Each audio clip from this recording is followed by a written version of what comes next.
السلام علیکم ورحمۃ اللہ۔ محترم، آج ہم عرض کریں گے العلماء ورثۃ الانبیاء، عالم کے متعلق، مولوی کے متعلق، امام مسجد کے متعلق، مدرسے کے مدرس کے متعلق کہ یہ عالم کون ہے۔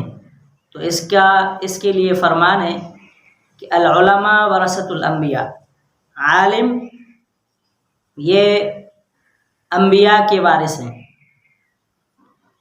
جس طرح رسول کریم صلی اللہ علیہ وسلم سے پہلے 1.25 لاکھ کم و بیش انبیاء دنیا کے اندر اللہ رب العزت نے مبعوث فرمائے، پھر ختم نبوت کا مہر لگا کر رسول کریم صلی اللہ علیہ وسلم کو مبعوث فرمایا، تو پھر اس دین کے کام کو اللہ رب العزت نے علماء کے حوالے کیا۔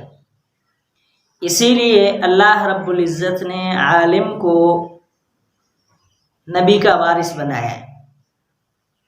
اب ہم جس طرح دنیا کے معاملات میں اور آخرت کے معاملات میں ہمارے ہر غم اور خوشی کے اندر ہمیں علماء، ہمارے مولوی، ہمارے مسجد کے امام کام آتے ہیں، تو پھر ہمیں بھی ان کی اس طرح عزت اور احترام کرنی چاہیے جو ان کا حق بنتا ہے۔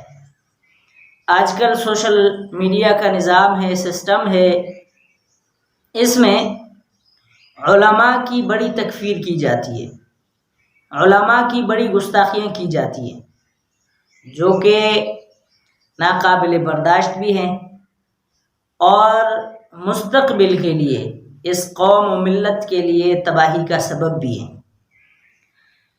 کیونکہ جس قوم کے پاس رہبر نہ ہو وہ قوم کبھی ترقی نہیں کر پاتی، اور رہبری اس پوری امت کے اندر یعنی مسلمانوں کے درمیان میں اگر رہبری کا اصل حقدار اور رہبری کے حق ادا کرنے والے ہیں تو وہ علماء ہیں۔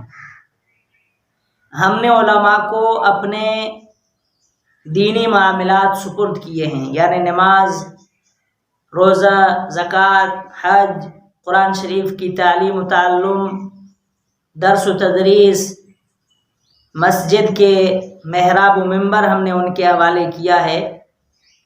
کبھی بھی ان علماء نے اس کے اندر کوئی کمی نہیں کی، ہر وقت اپنے وقت پر اپنے ٹائم پر پہنچے،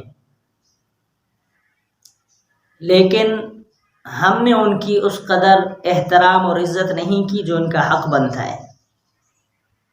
تو دانش مند کہتے ہیں کہ افسوس سے احتیاط بہتر ہے۔ تو آج ہم احتیاط کریں تاکہ کل کے دن ہمیں افسوس کرنے کی ضرورت نہ پڑے، اور اس احتیاط کا ایک ذریعہ یہ ہے کہ اپنے ان علماء کی قدر جانیں، ان کو پہچانیں، ان کی عزت و احترام کریں۔ آج تک کے لیے اتنا، پھر انشاءاللہ ملیں گے کسی نئی ٹاپک کے ساتھ۔ السلام علیکم ورحمۃ اللہ وبرکاتہ۔